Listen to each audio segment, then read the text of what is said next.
가둬두지 못하시고 저희들을 구원하여 주시고 이렇게 주님 품 안으로 불러주셔서 너무나도 감사합니다. 이 시간 저희들이 주님 말씀을 들을 때 저희들에게 지혜를 주시옵시고 저희들의 마음으로 열어주셔서 오직 하나님 말씀만이 저희들의 마음속에 오직 남아있을 수 있도록 주님 축복하여 주시옵소서. 감사드리고 사랑이 많으신 예수님의 이름으로 기도드렸습니다. 아멘. 수요 여성예배 오신 여러분들 진심으로 환영합니다. 수요 여성예배가 찬양이 너무 은혜롭고 또 우리 문 목사님의 강의가 너무 좋고 또 끝나고 기도하는 시간이 너무 열정적이어서 아주 평판이 좋죠. 그래서 제가 지금 가시방석에 앉아 있는 것 같아요. 제 자리가 아닌데, 내 자리가 아닌데 여기 앉아 있어가지고. 그래서 지금 목사님이 LA 컨퍼런스를 가셔서 제가 대신 맡게 됐습니다. 그래서 목사님께서 갑자기 저에게 이 로마서를 강의를 해라 이렇게 말씀하셨는데, 사실 로마서를 이렇게 한 시간에 강의를 할 수가 없어요. 그래서 오늘 제가 가져온 건 뭐냐면 이 로마서 개론입니다.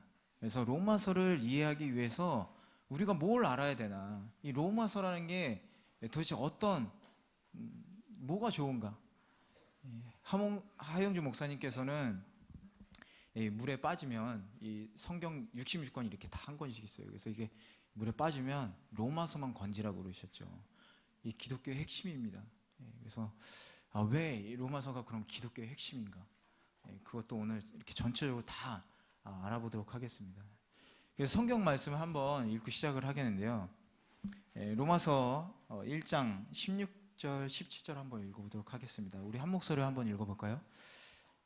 자, 내가 복음을 부끄러워하지 아니하노니 이 복음은 모든 믿는 자에게 구원을 주시는 하나님의 능력이 됨이라. 먼저는 유대인에게요 그리고 헬라인에게로다. 복음에는 하나님의 의가 나타나서 믿음으로 믿음에 이르게 하나니 기록된 바 오직 의인의 믿음으로 말미암아 살리라 함과 같으니라. 이렇게 써 있어요. 아멘. 이 유대인에게, 복음이라는 것은 유대인에게 먼저 왔고 그 다음에 헬라인에게. 그래서 헬라인이라는 것은 헬라 사람들을 얘기하는 게 아니고 이방인 전체를 얘기합니다.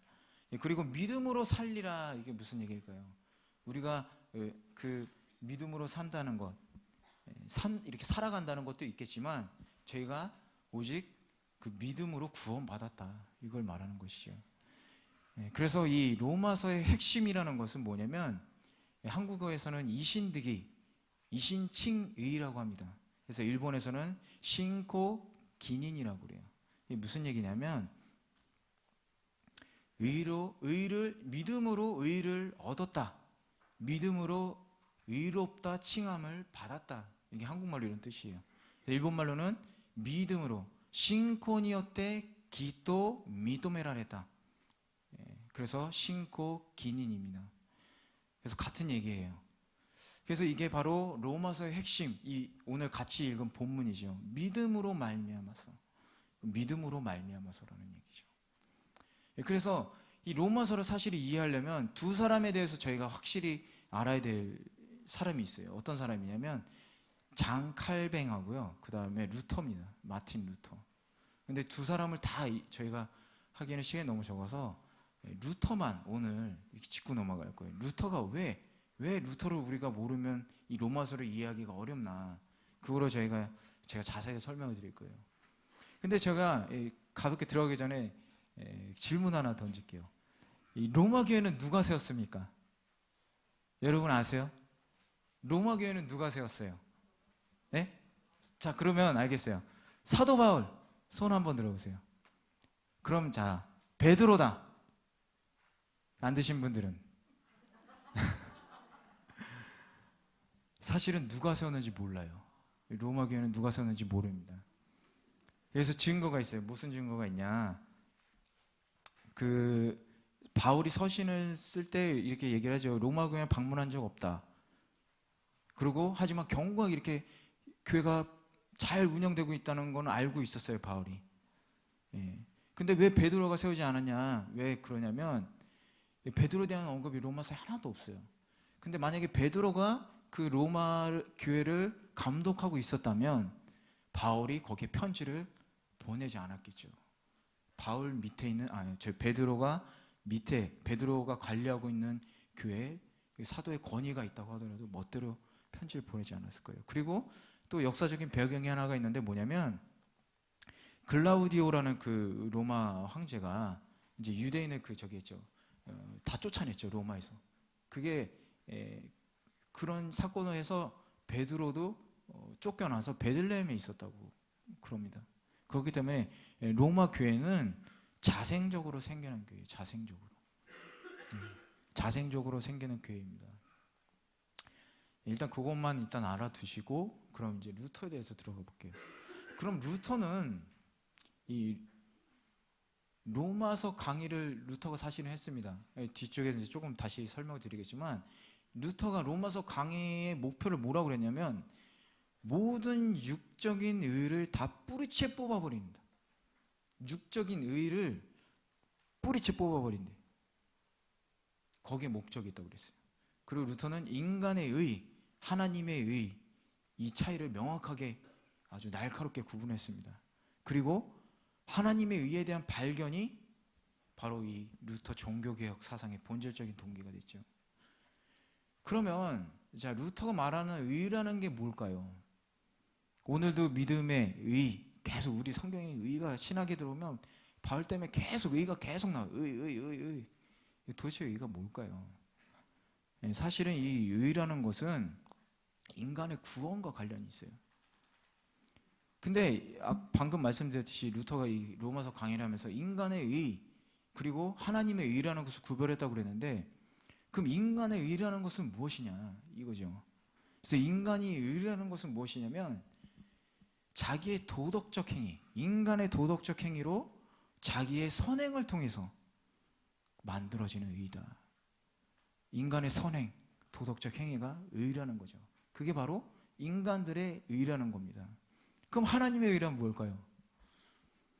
하나님의 선행, 하나님의 도덕적 의? 이렇게 생각할 수 있죠. 근데 많은 사람들이 그렇게 생각하고 있어요. 사실은. 근데 인간이 만든 의가 아니다. 먼저 그걸 전제로 하죠. 왜냐하면 인간은 하나님이 아니기 때문에. 그렇기 때문에 인간의 의가 하나님의 의의 기준이 될 수 없다. 그럼 자, 인간의 의가 그렇게 선행을 베푸는 의로운 거라면 하나님의 의도 하나님께서 의로우신 거냐? 방금 말씀드렸듯이 아닙니다. 다들 그렇게 생각하고 있죠. 그런데 아니에요. 왜냐하면 우리의 의 어때요? 우리의 의라는 그 도덕적 판단의 기준이 있죠. 선행의 기준이 있고요. 하나님의 의가 만약에 그런 거라고 한다면 하나님의 의라는 선행과 도덕적 판단의 기준이 얼마나 높겠어요? 이 너무 차이가 많이 나죠. 저희는 이만큼인데 하나님은 이만큼이잖아요. 이 갭이 너무 큰 거잖아요. 그래서 하나님 의에 인간의 의를 맞출 수가 없어요. 이게 문제라는 거예요. 그래서 하나님의 의라는 것은 인간을 구원하시는 하나님의 방법을 얘기합니다. 그걸 얘기해요. 그래서 이거 다시 계속 지금 자세히 설명드릴게요. 그래서 1513년에서 14년 1년 동안 마틴 루터는 시편 강의를 먼저 시작합니다. 그리고 1년 뒤에 1515년에서 16년에 걸쳐서 이 로마서 강의를 시작해요. 루터가 이 시편 강의를 하면서 엄청나게 은혜를 많이 받아요. 하나님은 나의 산성, 나의 힘, 방패 되신대요. 시편에.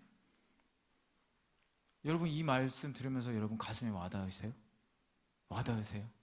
내 의는 여기 있는데 하나님의 의는 여기 있고 근데 하나님이 나의 방패가 되신대요.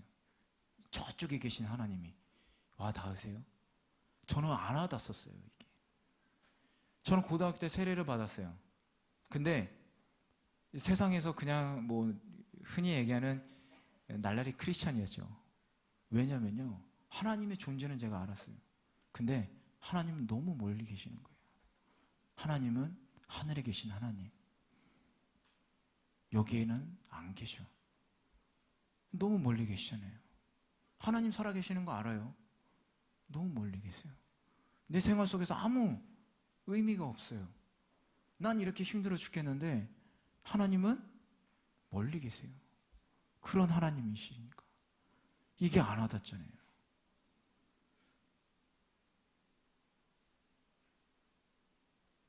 그렇기 때문에 우리들의 의라는 것이 하나님의 의를 깨달을 수가 없죠. 그렇기 때문에 예수님의 의라는 게 우리 안에 들어왔다. 실현됐다. 그게 바로 로마서 강의입니다.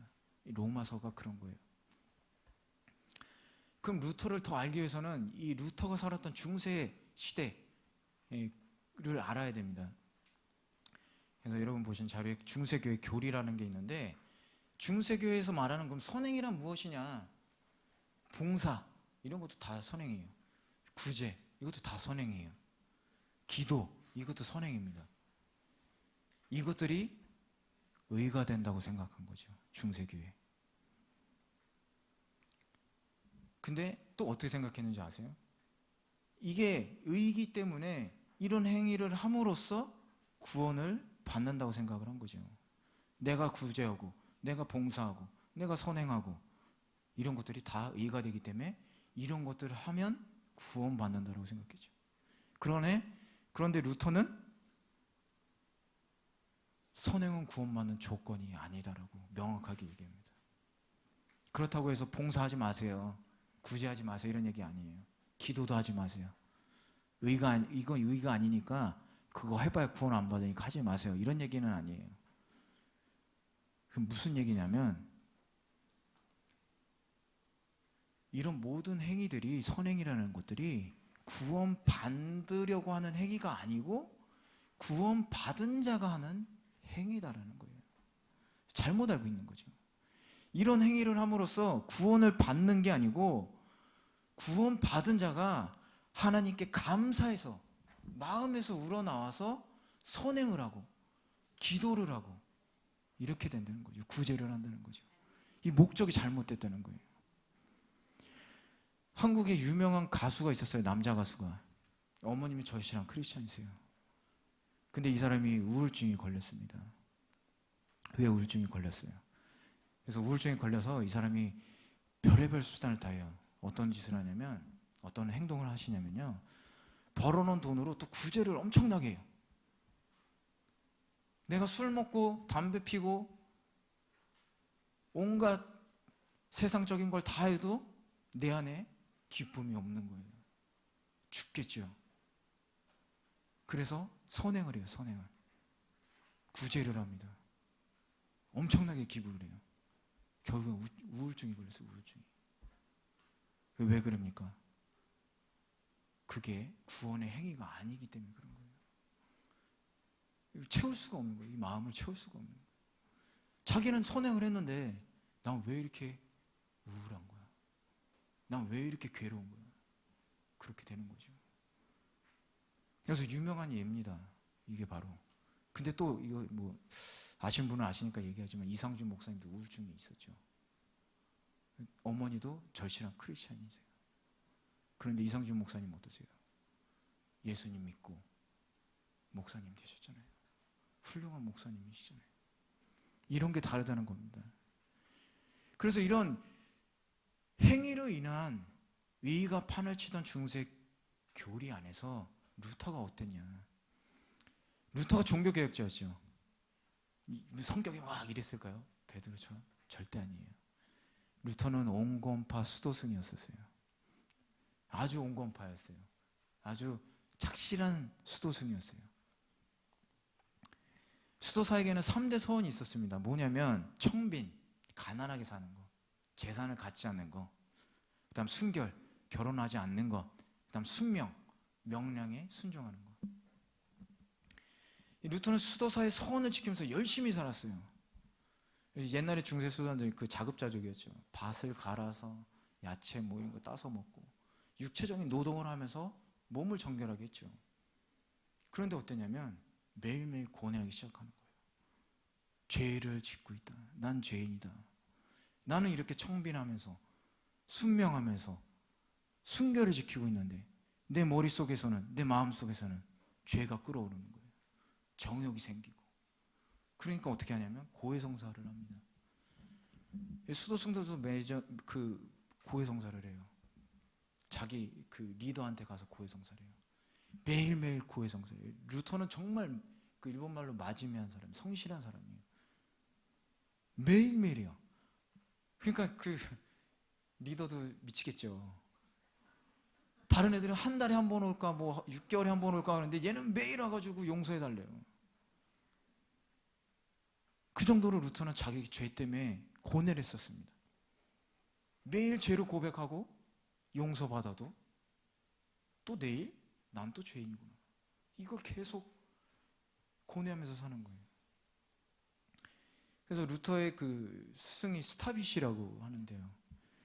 이 스타비시가 이렇게 얘기합니다. 너는 똑똑하니까 성경 공부를 해서 박사가 되라. 그래서 루터는 이제 박사가 되고 아까 말씀드렸듯이 강해 설교를 집을 만들죠. 그래서 시편 강해를 하고 또 이 로마서 강해를 합니다. 그러면서 이 스승이 참 중요하다는 것도 느낄 수가 있어요. 스승 잘 만나야 돼요. 스타비시는 고뇌하는 루터에게 결정적인 말을 합니다. 뭐라고 그러냐면 하나님께서는 재판장이 아니시다. 네 아버지시다. 그만 고뇌하고 무서워하지 말아라.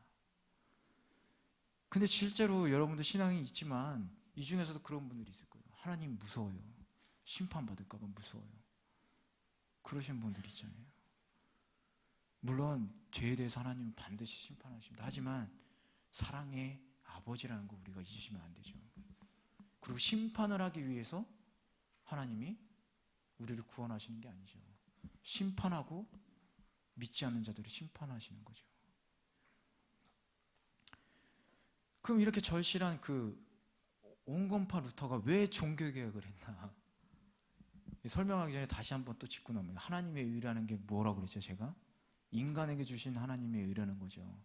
우리가 하나님의 의에 도달할 수 없으니까 하나님이 내려오셨잖아요. 그게 예수님이시잖아요. 그게 바로 하나님의 의라는 거예요. 하나님의 의롭다는 걸 얘기하는 게 아니고 우리가 하나님의 레벨까지 갈 수 없으니까 하나님이 내려오셨잖아요. 우리를 구원하시기 위해서, 구원받지 못할 자들을 구원하시는 게 하나님의 의라는 겁니다. 그래서 그 의라는 것은 예수님의 십자가, 예수님을 통해서 구원받는 것, 그 외에는 구원이 없다라는 거죠. 그래서 우리들하고 하나님의 차는 의의 차가 많이 나지만 예수님의 십자가의 죽음으로 우리도 의를 얻었다. 우리에게 하나님의 의를 얻을 수가 없지만 예수님이 죽으심으로 우리에게 의를 주셨다. 그런 겁니다. 그래서 루터가 1516년에 로마서 강의를 마치고 1517년에 95개조 반박문이라고도 얘기하고 논제문이라고도 얘기해요. 근데 여기서 이렇게 또 갈려요. 그래서 교회사에는 95조 반박문을 베덴베르크 성당 앞에 못 박았다고 그래요. 근데 아니라고 주장하는 학자들이 더 많아요. 왜냐하면 루터는 온건파기 때문에 못 박지 않았을 거다 그래요. 왜냐하면 루터는 사실은 그 교황청에서 일어나는 부도덕적인 행위를 가지고 비판하지는 않았어요. 뒤에서 또 설명하겠지만 단지 잘못된 성경을 지적했습니다. 그래서 95개조 반박문이라고도 하지만 방금 얘기한 것처럼 온건파이기 때문에 오히려 공손하게 전달했을 것이다 라고 말하시는 분들이 많아요. 그래서 편지를 보냈을 것이다 이렇게 얘기합니다. 그래서 어떤 그 편지냐, 95개조 논제, 이게 뭐냐면 성경에서 말하지 않는 것들을 잘못 가르치고 있습니다. 그거예요. 가장 이해하기 쉬운 게 뭐냐면 면죄부예요. 면죄부. 죄를 면죄해 주겠다. 죄를 면죄해 주겠다. 근데 어떻게 면죄해 줘요? 돈 내면 면죄해 주겠다는 거죠. 이 교황청에서 면죄부를 판매합니다. 근데 교황청에서 이거 면죄부를 판매하게 된 계기가 뭐냐면 교회를 세우기 위해서예요. 교회 재정을 채우기 위해서. 돈이 없어요, 교회가. 그러니까 어떻게 하냐면 면죄부를 계속 판매하는 거예요. 그래서 얼만큼 뭐 많이 기부하면 뭐 돈을 많이 내면 낼수록 죄가 더 많이 깎인다. 니네 삭감된다는 거죠. 근데 아직 사실은 이 면죄부가 존재합니다. 네. 그래서 이게 성경에 나온 얘기가 아니에요. 예수님을 믿고 우리가 믿음으로 하나님만을 믿으라고 얘기했는데 그 죄를 면죄부 돈 내면 그 면죄부 이름을 쓰면 죄가 용서받는다는 거죠. 그러니까 루터가 이거 잘못되지 않았습니까? 이렇게 한 거죠. 그래서 말씀드렸듯이 루터는 나는 교황청이 비도덕적인 행위를 해서 개혁하는 것이 아니다. 도덕적인 잣대로 판단해서 개혁한 것이 아닙니다. 말씀을 가지고 잘못 가르치거나 거짓되게 가르치는 것은 하나님에 대한 반항이다. 뭐예요? 구원에 대해서. 방금 면죄부가 구원에 관한 거잖아요. 구원에 관한 거, 복음에 대해서. 그럼 왜 이 온건파 루터가 개혁을 했냐? 1517년에 이 95개 존재를 발표했습니다. 공손에게 건의했어요. 박았는지 모르겠어요. 어쨌든 발표를 했습니다. 그런데 1527년 10년 뒤에 루터가 이렇게 얘기를 해요. 이 온건파 루터가 가톨릭은 사탄의 집단이다. 이렇게 얘기합니다. 아주 세게 얘기하죠. 10년 사이에 무슨 일이 있었냐? 1521년 1월에 이 교황청으로부터 파문장이 루터에게 떨어집니다. 당시 교황청을 여러분 아시나요? 영화에 보면 가끔 그러죠. 교황이 승인 안 하면 왕이 될 수가 없어요. 교황이 오케이 해야지 왕이 되는 거예요. 교황이 누구누구랑 결혼하는데 주례를 안 서주면 결혼이 성립이 안 돼요. 그런 엄청난 실권을 갖고, 그러니까 왕 위에 권력을 갖고 있는 사람이 교황이었었어요. 근데 그 교황이 내린 그 파문장이 뭐예요? 이거 엄청난 거죠. 엄청난 겁니다. 왕보다 더한 사람이 너는 여기서 나가 이랬던 건데. 근데 이거를 루터가 어떻게 하는 줄 아세요? 이 루터가 이 파문장을 친구들하고 불질릅니다. 화형식을 거행해요. 친구들 불러다가 말도 안 된다. 그래서 파문장을 확 다 불질러 버려요. 그래서 루터가 개혁을 위해서 이런 말을 합니다. 교황은 하나님을 다른 하나님으로 만들었다. 다른 하나님. 교황은 하나님을 다른 하나님으로 만들었다. 디어덜 갓이라고 써 있어요. 사탄의 수제자다. 교황은 사탄의 수제자다. 가톨릭은 하나님의 참모습을 감추었다. 이렇게 얘기합니다. 나는 하나님의 참모습을 성경을 통해서 밝히겠다. 딱 그것만 얘기하는 거죠. 성경이 잘못됐으니까 난 성경의 올바른 성경만 가지고 하나님을 밝히겠다.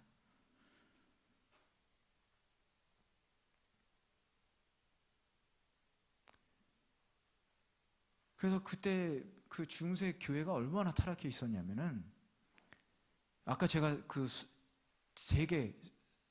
세 개를 서원한다고 그랬죠. 청빈, 그 다음에 이제 순결, 그 다음 순명이죠. 근데 다 어겼어요. 그 성직자들이 재산을 가지고 있어요. 엄청난 부를 축적합니다. 그리고 순결이 없어요. 자식들이 있어요. 몰래 키우는 거죠. 그러니까 몰래 키워요. 근데 교황이 그걸 알까요? 모를까요? 당연히 알죠. 교황도 그러는데. 그러니까 어떻게 합니까? 원래는 그런 사람들을 파문시켜야 돼요. 근데 돈을 갖고 싶잖아요. 그리고 교회 계속 세워야 되는데 재정이 없잖아요. 그러니까 뭐라고 어떻게 하냐면 벌금을 걷어들입니다. 벌금을. 너 얘 몇 명 있어? 한 명이요. 너 그럼 뭐 10만 원 내. 너 몇 명 있어? 2명이요. 그럼 20만 원 내. 이렇게 벌금 수익을 걷어들여. 그런데도 루터는 그걸 알면서도 거기에 대해서 아무런 지적을 안 해요. 단지 성경에 대해서 어긋났다. 이것만 얘기하는 겁니다. 근데 루터가 개혁하는 건 좋은데 루터가 무슨 힘이 있겠어요? 그냥 수도승인데. 사실은 이게 하나님이 그래서 루터를 세우신 겁니다. 이게 그래서 프레드릭 3세가 있어요. 프레드릭 3세는 그 제후였습니다. 제후라는 거는 7명의 그 당시에는 제후가 있었고 또 왕을 뽑을 수 있는 권리를 가진 아주 높은 사람이죠. 근데 이 프레드릭 3세는 루터를 아주 사랑했습니다. 루터를 아주 사랑했고 그 강의를 아주 좋아했고, 그래서 루터를 도우려고 바르트부르크 성에다가 루터를 납치해서 숨겨요. 죽을 것 같으니까, 살해 당하니까. 그리고 루터를 돌봐주기 시작합니다. 그래서 강력한 군주가 어떻게 보면 루터 뒤에 서 있는 거죠. 그래서 두 사람이 힘을 합쳐서 그 종교 계획을 성공시키는 거예요. 그 뒤에 배후에는 하나님이 계셨다는 겁니다. 이 강력한 군주를 일으키셔가지고 루터를 보호하신 거죠. 이 엄청난 교황청이 아무 손도 못 대게.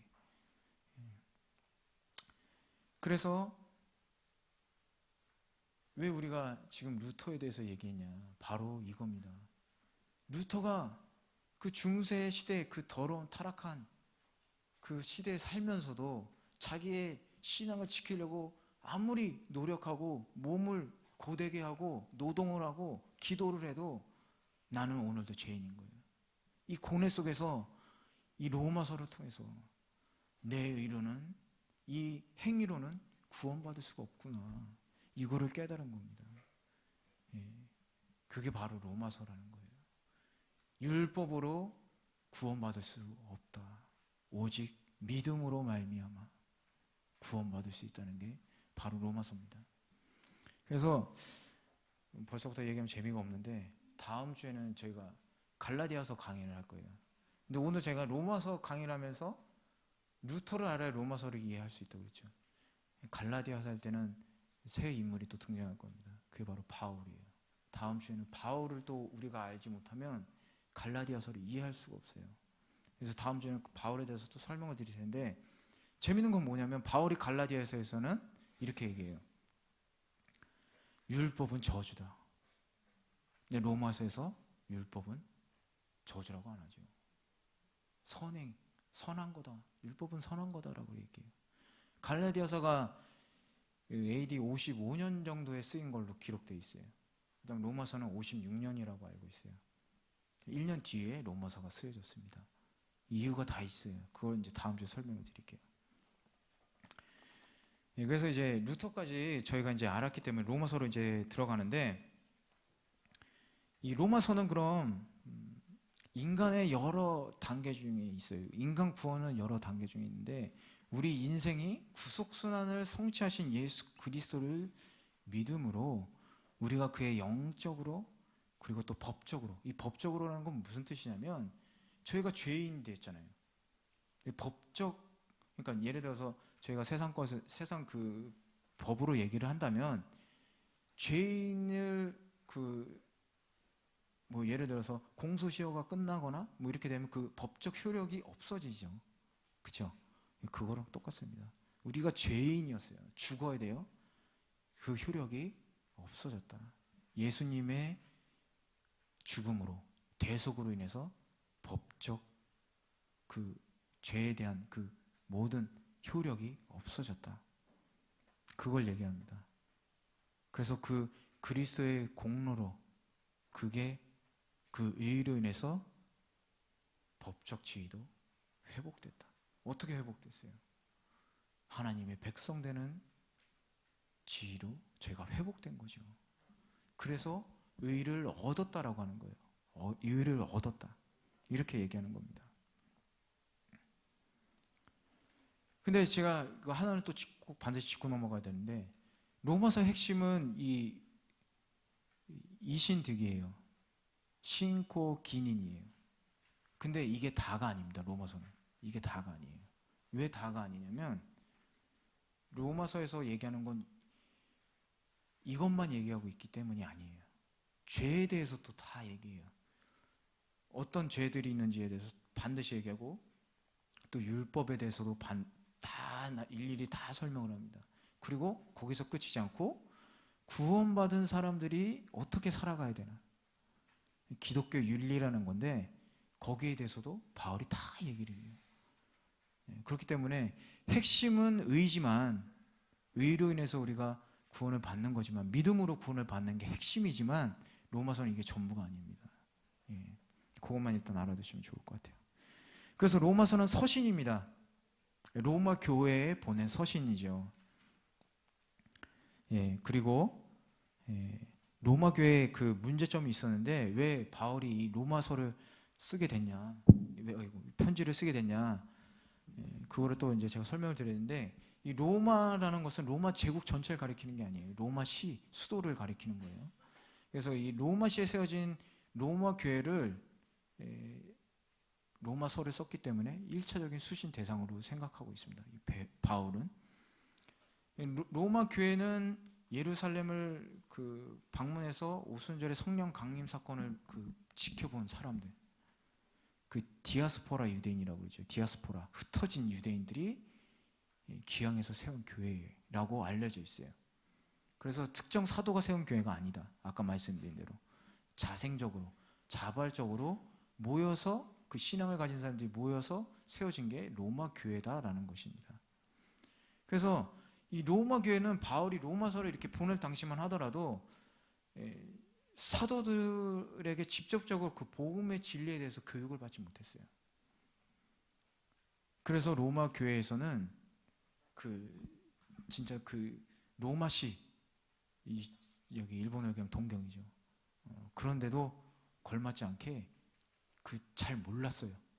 믿음은 있는데 뭐가 맞고 이게 진짜인지 가짜인지도 잘 모르고, 그런 문제점들이 상당히 많았습니다.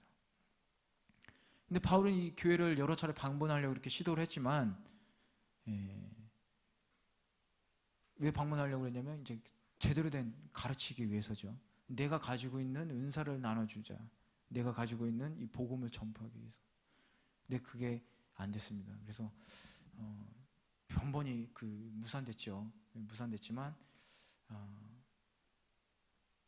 로마 성도들에게 이렇게 편지를 보냄으로써 이 복음의 바른 진리, 올바른 진리를 전하고, 또 그 위에 그걸 바탕으로 신앙생활을 할 수 있도록 가르치기 위해서 이렇게 편지를 보냈습니다. 그래서 당시 로마 교회는 말씀드렸듯이 그 글라우디우스 로마 황제에 의해서 다 추방당했죠. 추방당했고 이방인 출신 성도들이 로마 교회를 대다수를 차지하게 됩니다. 그래서 로마 교회는 자생적으로 이렇게 만들어졌지만 유대인이 로마에서 추방당함으로써 대부분이 유대인들이 아니고 이방인들이 남게 되죠. 그래서 유대인들은 아마 소수였을 것이다. 그래서 남아있는 유대인들은 아마 자기들은 이제 직접 들었기 때문에 아마 강력한 이 영향력을 행사하고 있었을 것이다. 하지만 문제가 있었는데, 방금 전에 말씀드린 문제가 뭐냐면, 소수 남은 유대인들이 가지고 있는 문제점이 뭐냐면, 율법주의적 신앙관에서 벗어나지 못했다는 거예요. 예수님은 믿는데 율법을 지켜야 되는 거예요. 율법을 지켜야 되는 거예요. 물론 율법이 나쁜 게 아니죠. 하지만 거기에서 벗어나지 못했다. 뭐냐면 형식주의에 얽매이고 있었다는 거죠. 근데 또 이방인들, 이 사람들은 또 어떤 문제가 있었냐면, 너무 율법을 모르다 보니까 방종하게 됐던 거죠. 예수님을 믿는데 그런 방탕한 생활은 계속했다는 겁니다. 왜냐하면 잘 모르니까.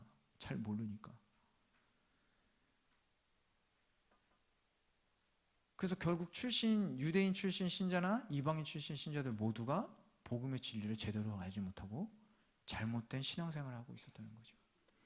그래서 당시에 이방인 신자들은 흔히 얘기하는 구원파랑 비슷한 거예요. 구원받았으니까 이제 괜찮아, 나쁜 짓 해도 돼. 변화가 없는 거죠. 변화가. 그래서 이런 문제점들도 있고 해서 바울이 로마서를 기록하게 됩니다. 율법주의적 신앙 가치관에 빠진 유대 성도들을 위해서 구원하는 것은 율법의 행위가 아니다, 오직 값없이 주어진 하나님의 은혜, 죄인을 대신하여 죽으시고 부활하신 예수 그리스도를 믿는 믿음, 그것으로 구원을 받는다. 그리고 이방인 성도들한테는 행위가 구원의 본질에 영향을 미치는 것은 아니지만 구원받는 성도는 결코 죄 아래 거할 수 없다. 그러니까 계속 죄를 범해서는 안 된다는 거죠. 그래서 계속 거듭나라, 성화될 것을 이렇게 교훈하고 있습니다. 그리고 계속 신앙생활을 어떻게 해야 되는지를 가르쳐 주고요. 그리고 각 삶의 현장에서 어떻게 살아야 되나, 우리가 어떻게 살아야 되나, 구원받은 사람으로서 어떻게 살아야 되나, 그거를 로마서가 가르쳐 주고 있다는 겁니다. 그렇기 때문에 로마서는 단지 구원만을 얘기하는 게 아니에요. 우리가 구원받은 신도들이 어떻게 살아야 되나, 그것도 가르쳐 주고 있습니다. 그래서 자료에 보시면 로마서의 구조가 있죠. 로마서를 이해하려면 이 구조를 알아야 돼요. 이 뼈대를 제대로 알아야지 이 로마서가 어떤 서신인지를 우리가 알게 됩니다. 그래서 핵심 구절은 16장 10절 이거죠. 그리스도를 믿음으로 구원을 얻게 되는 하나님의 의. 저자는 사도 바울. 그 다음 16장 22절에 보면 더디오가 대필했다고 써있죠. 쓴 사람은 더디오가 썼죠. 그래서 연대는 아까 얘기했듯이 AD 56년 3차 전도행 고린도 교회에서 쓴 걸로 확인되고 있습니다. 그래서 순교하기 8에서 10년 전에 로마서를 썼다. 그래서 로마서는 바울 신학의 결론이다. 왜냐하면 맨 마지막에 쓰여진 게 로마서기 때문에 그래요. 그래서 기록 목적은 교회를 방문하는 것도 있지만 정말 그 열정이 있었죠. 복음을 전하는 열정, 그리고 그 잘못된 교리에서 벗어나고 참된 신앙생활을 하기 위해서 그걸 전하기 위해서입니다. 그래서 특성을 보면 복음이 뭐냐? 그럼 믿음의 의라는 게 뭐냐? 죄의 결과는 뭐냐? 극복은 어떻게 하냐? 그럼 사람이 어떻게 의로워질 수가 있냐? 의로워질 수가 없죠. 그래서 하나님이 우리에게 주시는 의로 인해서 우리가 의로워진다. 예수 믿는 사람들이 그럼 어떻게 신앙생활을 할 것인가? 이 뒷부분에 써있죠. 그리고 또 권력자들과는 어떻게 우리가 관계를 해야 되나? 또 영적인 문제, 은사 문제 어떻게 해야 되나? 그럼 이스라엘은 구원을 받는가? 저는 조금 안타까운 게 있는데 그 어느 나라를 가든지 그 좀 민족 우월주의가 조금 있어요. 그래서 우리는 선택받은 이스라엘 민족이다, 이런 식으로 생각을 해요. 그러니까 우리 백성, 우리나라, 뭐 예를 들면 한국을 통해서 마지막 때가 구원의 역사가 이루어진다는 거예요. 일본에서도 그래요. 한국에도 그러고요. 그 잘못된 겁니다. 있어요. 그죠? 있어요. 그 잘못된 거예요. 잘못된 겁니다. 왜 잘못됐냐면요. 지금 유기된 상태는 맞습니다. 유기라는 건 뭐냐면 버렸어요. 하나님이 이스라엘 민족을 버렸지만 로마서에 써 있는 것처럼 반드시 회복시키신다는 거예요. 근데 여러분 생각을 해보세요. 이스라엘 민족이 지금 하나님을 모르고 또 하나님을 버리고 다른 우상을 숭배하고 있지만 만약에 그 이스라엘 민족을 하나님이 회복시키지 않으신다면 그 구약의 약속들이 다 거짓말 아닙니까? 그럼 우리가 의로 예수님의 그 부활을 믿음으로써 우리가 구원받는 사실을 우리가 어떻게 믿을 수가 있겠어요? 다 거짓말이 되는데.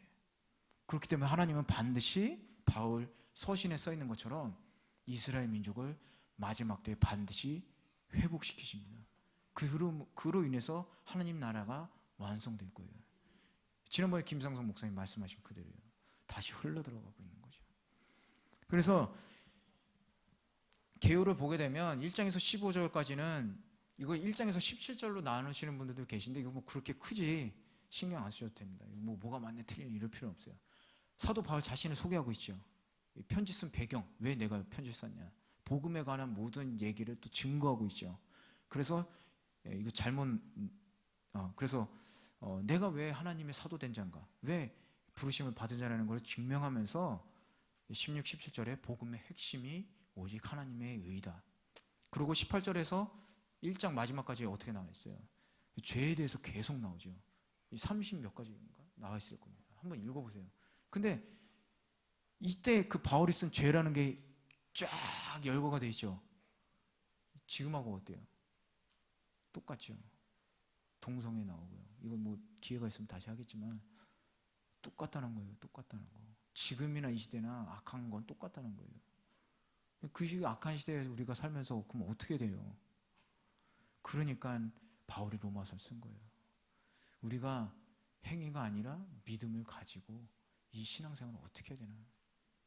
우리가 거듭나지 않으면 우리는 살 수가 없다는 거예요. 또 하나 안타까운 게 있어요. 또 뭐가 안타깝냐면 구약시대 가나안 땅 정복 얘기가 나오죠.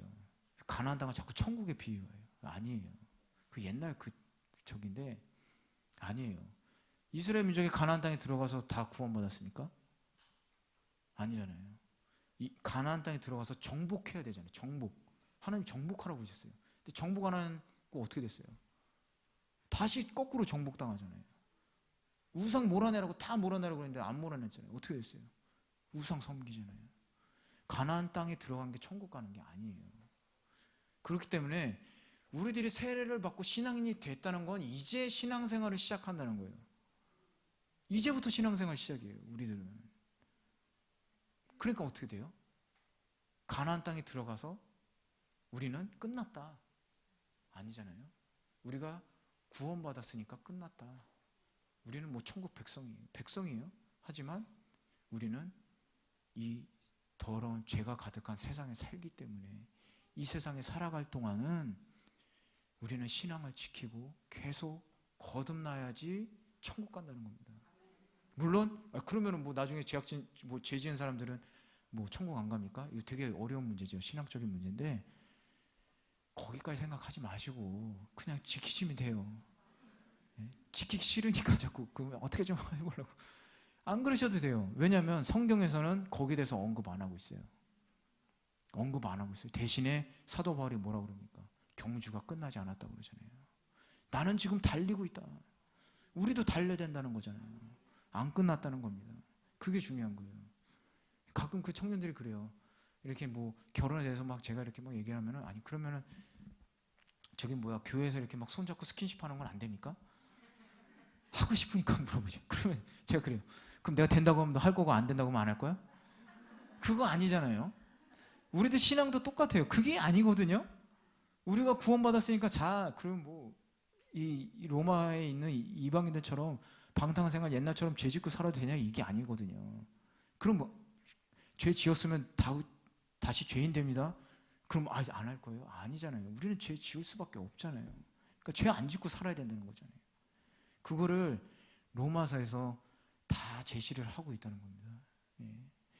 그래서 2장을 보면 두 번째 죄가 나오죠. 그게 바로 뭐냐면 도덕주의자. 이들도 죄인이다. 니네가 아무리 도덕을 잘 지켜도 니네도 죄인이라는 거죠.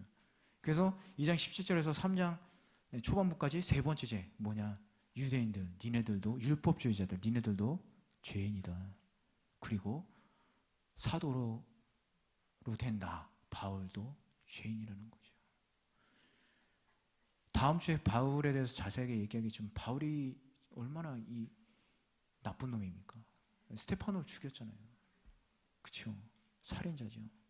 근데 맨정신으로 살아갈 수 있겠습니까? 내가 정말 내가 의라고 생각한 거를 내가 정말 올바르다고 생각해서 30평생을 살았는데 근데 그게 다 허무한 것이고 나는 사람을 죽인 죄인이라는 걸 바울이 알았을 때 이 고통이 얼마나 심했겠어요. 그런데도 바울이 이렇게 당당하게 복음을 전한 건 뭐예요? 하나님이 용서해 주셨다는 진리가 있기 때문에 그렇습니다. 그래서 3, 4장은 오직 의로 말미암아 구원을 받았다는 거죠. 그래서 죄에 대한 결론이 3장 뒷부분에 나오고 그 다음 3장 21에서 30에서 율법의 의가 아닌 하나님의 의 믿고 구원을 받는다 이 얘기를 하고 있는 거죠. 이거는 제가 조금 설명을 드릴게요. 그래서 3장에서 4장이 걸쳐서 나오는데 그래서 1장 18절 그 죄가 나오는 부분에서 3장 20절까지 바울은 이방인이든 유대인이든 모든 인간이 죄 아래에 있다. 결국은 이걸 얘기하는 겁니다. 그래서 또한 그것을 확실한 방법으로 논증을 하고 있고 또 이방인의 양심의 법으로는 유대인의 법으로든지 인간은 행위에 의거해서 모두가 하나님의 의 기준에 미달한다. 그걸 철저하게 논증하고 있죠. 따라서 하나님의 진노 아래 처해 있다. 피할 수 없다. 이런 결론에 이르게 되는 거죠. 그리고 하나님의 의로 인해서 우리가 구원받을 수밖에 없다. 그거를 절감시키는 거죠.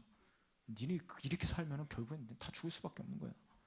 그러니까 하나님을 믿는 거 외에는 방법이 없다. 이걸 얘기하는 겁니다. 그래서 4장은 믿음으로 구원받는 것에 대한 성경적인 변증이죠. 그래서 여러분들이 이 로마서를 이해를 하시게 되면 여러분들이 기독교 변증론자가 되는 거예요. 왜냐하면 이것을 변증하기 위해서 바울이 썼기 때문에 그렇습니다. 여러분들이 기독교 변증론자가 되셔야 돼요. 싸우라는 얘기가 아니에요. 변증론자는 믿지 않는 자들에게 설명을 시키고 설득을 시켜야 된다는 거예요. 그게 바로 그 변증입니다. 이게 이거잖아요 얘기했을 때 그건 이겁니다라고 얘기할 줄 알아야 된다는 거예요. 그래서 여러분 로마서를 꼭 사랑하시고 깊이 이해할 수 있게 기도하시기 바랍니다. 예. 그래서 6장 8절은 그래서 5장은 믿음으로 구원받는 것에 대해서 또 신학적인 변증이 나오는데 아까 제가 죄에 대해서 얘기한다고 그랬죠. 근데 이 죄에 대해서 의라는 것을 설명하려면 어떻게 돼요? 원죄로 넘어갈 수밖에 없죠. 그래서 아담의 죄로 넘어가죠. 그래서 제가 다시 또 설명드릴게요. 아담의 죄로 넘어가죠. 그리고서 아브라함도 나오죠. 그러니까 그 역사를 기독교 역사를 전부 다 사실은 아주 콤팩트하게 또 얘기하고 있는 거예요. 그래서 6장 8장은 성화 과정. 자, 구원받은 우리들은 믿음으로 구원받은 우리들은 어떻게 해야 되냐? 성화돼야 된다. 점점 변화돼서 천국에 간다는 거죠. 9장에서 11장을 보면 아브라함의 자손, 믿음의 자손을 의미하고 또 영적인 의미 뭐냐면 이방인들도 다 아브라함의 자손이라는 거죠. 그래서 이스라엘 민족의 구원도 있지만 이방민들의 모든 구원들을 얘기합니다. 그래서 아까 그 기독교 윤리에 대해서 얘기했듯이 12장에서 16장 거기는 이제 믿음의 근거한 신앙인들이 어떻게 살아야 되나 그걸 얘기하죠.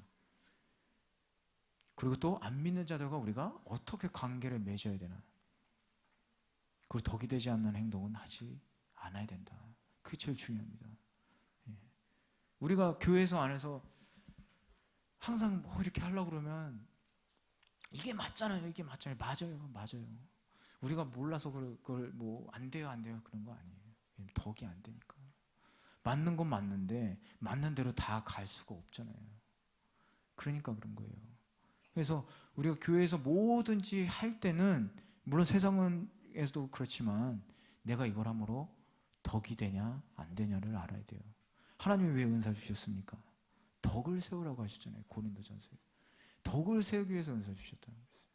근데 덕이 안 되는 거를 자꾸 하려고 그러잖아요. 그렇잖아요. 여러분들 많은 은사 가지고 계시죠? 은사 왜 주셨어요? 잘나서 은사 주시는 거 아니잖아요. 그렇죠? 부족하니까 주시는 거예요. 부족한 거 하나님이 채워주시려고. 근데 그 부족한 걸 채우셨는데 자꾸 이렇게 고개가 뒤로 제껴지잖아요. 그게 아니라는 겁니다. 덕을 세우려면 어떻게 해야 돼요? 겸손하게 하나님의 말씀에 순종하고 또 그 은사를 가지고 휘두르는 게 아니죠. 섬기라는 거죠. 그게 중요한 겁니다. 그래서 하나님이 은사 주시는 거예요.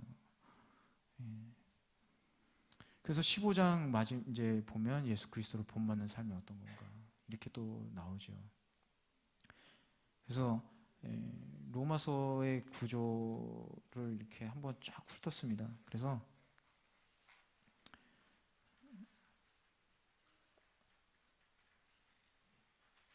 그럼 이제 전체적인 이제 구조를 봤으니까 이 내용을 제가 또 요약을 해드릴게요. 자료에 있는데 로마서는 복음은 하나님의 구원의 능력이다라고 얘기하고 있습니다. 그래서 로마서의 도입부에는 바울은 로마 성도들에게 복음 전하기를 원하는 그 자신의 그 열망을 피력하고 있죠. 나는 복음을 전해야 돼요. 바울이처럼 복음 전하기를 열망하는 이유는 뭐냐면 복음이 바로 믿는 자를 구원하는 하나님의 능력이 되기 때문입니다. 우리의 능력으로 하는 게 아니고 이 복음의 능력, 그냥 전하면 되는 거예요. 이 복음의 능력, 이 말씀의 힘이 있잖아요. 그게 바로 하나님의 힘이라는 거죠. 하나님의 능력이라는 거죠. 그게 바로 복음이라는 것이죠. 하나님의 능력만이 인류를 지배해온 죄, 그리고 죽음, 이 권세를 깨트릴 수 있다. 그래서 복음은 다름 아닌 인류에 대한 하나님의 구원의 능력이다. 그래서 굿 뉴스라고도 하잖아요. 좋은 소식이 얼마나 좋은 소식입니까? 그래서 바울은 이 복음을 내가 부끄러워하지 아니한다. 여러분 복음 창피하십니까? 창피하세요? 저 사람이 막 웃는 것 같아. 기도하고 이렇게 밥 먹으려고 이렇게 기도하면은 너 뭐 하는 거야? 떳떳하게 하세요. 여러분들은 하나님의 백성이시잖아요. 하나님이 사랑하는 자녀이시잖아요. 존귀하신 백성이라고 하나님이 말씀하셨잖아요. 근데 왜 이렇게 주눅 들어서 세상에서 살아가세요? 뭘 부끄러워요? 복음 부끄러운 게 아닙니다. 내가 죄인이 아니라 성인이 됐다는 거예요. 성인이 됐다. 그래서 복음에 나타난 하나님의 의 뭡니까? 복음의 인류를 구하는 하나님의 능력이 된 것, 하나님의 의가 예수 그리스도를 통해서 나타났다. 그거죠. 그래서 철저하게 믿음의 의, 이 의로서 우리가 구원의 출발점에 섰다. 저희 구원을 받았다는 거죠. 그리고 예외 없이 죄 아래 있는 인간. 이건 또 뭐냐면 유대인들은 아까 얘기했죠. 유대인들은 택한 백성이죠. 근데 유대인조차도 죄인이라고 그랬어요. 그리고 또 이방인들도 죄인이죠. 모든 인간이 다 죄인이라는 겁니다. 하나님 아래에서 하나님 보시기에 다 죄인이에요. 그 철저한 그 죄인이라는 것을 선언했고 그 논증, 니네가 왜 죄인인지를 다 바울이 설명을 했죠. 그래서 우리는 무죄라고 그러잖아요. 다 전도하신 분들은 아시잖아요. 당신 이렇게 막 복음 전하다가 죄인이시잖아요. 내가 왜 죄인이에요? 그러잖아요. 근데 무슨 잘못을 지었어요?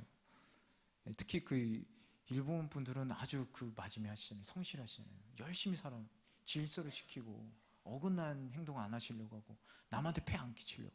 근데 그분들한테 죄인이라고 그래요. 내가 왜 죄인이에요? 이렇게 되잖아요. 근데 그게 아니라 원죄를 얘기하는 거죠. 원래 우리는 그러니까 다 죽지 않습니까? 그걸 얘기하는 거죠. 그래서 그 죄인, 무죄를 주장하려는 인간의 모든 시도를 바울은 차단하려고 하는 거예요. 무죄가 아니다. 사람의 도덕적 기준에서 볼 때는 상대적인 차이가 있을 수 있겠지만 하나님의 율법의 기준에서 볼 때는 어떤 인간도 심판을 피해갈 수가 없다. 그래서 다시 말하면 로마서는 하나님의 법정, 모든 인간은 죄 앞에 유죄다라는 겁니다. 그래서 율법 외에 나타난 하나님의 의, 그래서 로마서에서 말하는 하나님의 의가 그게 바로 믿음이다. 믿음으로 구원을 받는다. 그래서 믿음의 의를 이해하는 핵심이 바로 율법 외라는 말에 담겨 있습니다. 율법 외에. 한번 읽어보세요. 그래서 율법은 그 자체로 선하고 의로운 것이지만 절대적인 하나님의 의의 기준이다. 그러나 죄의 부패한 본성 그리고 지니고 있는 인간의 율법의 기준으로는 하나님의 의에 도달할 수 없다. 따라서 하나님께서는 인간을 구원하시기 위해서 율법 외의 의를 복음에 나타내신 거죠. 율법 외의 의. 그래서 율법 외에 나타난 하나님의 의는 인간에게 아무것도 요구 안 하죠. 오직 믿음으로. 그래서 루터가 건의한 거죠. 면죄부가 잘못됐습니다. 아무것도 요구 안 하는데요. 바울 서신에 바울이 이렇게 얘기하는데요. 면죄부 구원 받을 수 없잖아요. 하나님은 아무것도 요구 안 하시잖아요.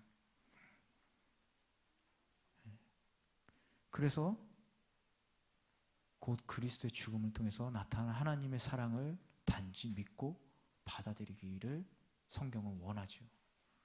값없이 구원받는 게. 그래서 아까 죄에 대해서 그 아담의 얘기를 나눴는데 죄가 전가됐다. 우리가 왜 죄가 전가됐습니까? 아담이 죄를 지은 죄가 계속 인간에게 주어졌기 때문에 저희가 그 죄가 전가된 거죠. 근데 의의 전가라는 게 또 있어요. 의의 전가가 또 뭐예요? 하나님의 의, 예수 그리스도의 의가 우리에게 전가됐다. 그걸 얘기하는 거예요. 그래서 인류의 조상 첫째 아담, 죄가 어떻게 인류로 전가됐냐? 그 말씀을 알겠죠. 불순종했습니다. 예. 그래서 모든 인류의 죄가 들어왔고 그 죄로 인해서 우리가 사망을 죽을 수밖에 없다. 그런데 다시 오신 아담이죠.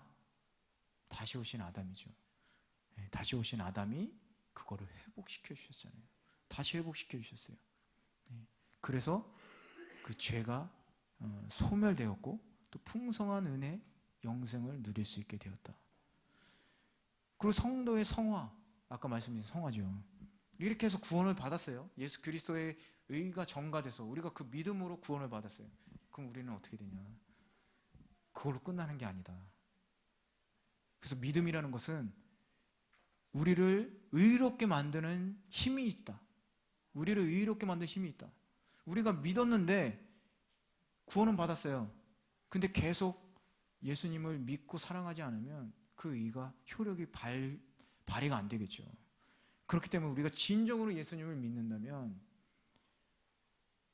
그 의의 힘에 의해서 우리도 의롭게 될 수 있다.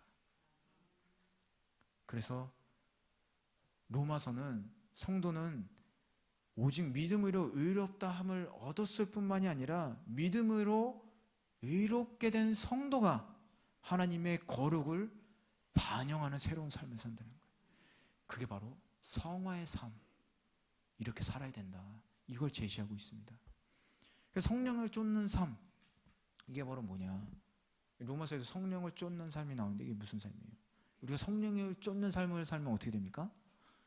승리의 삶을 산다는 거예요. 이 사탄의 세력, 우리가 이 죄악된 더러운 이 세상에서 살지만 이 성령을 쫓는 삶을 산다면 승리의 삶을 살 수 있다는 거예요. 거듭난 그리스도인으로서 죄하고 싸워서 이길 수 있다.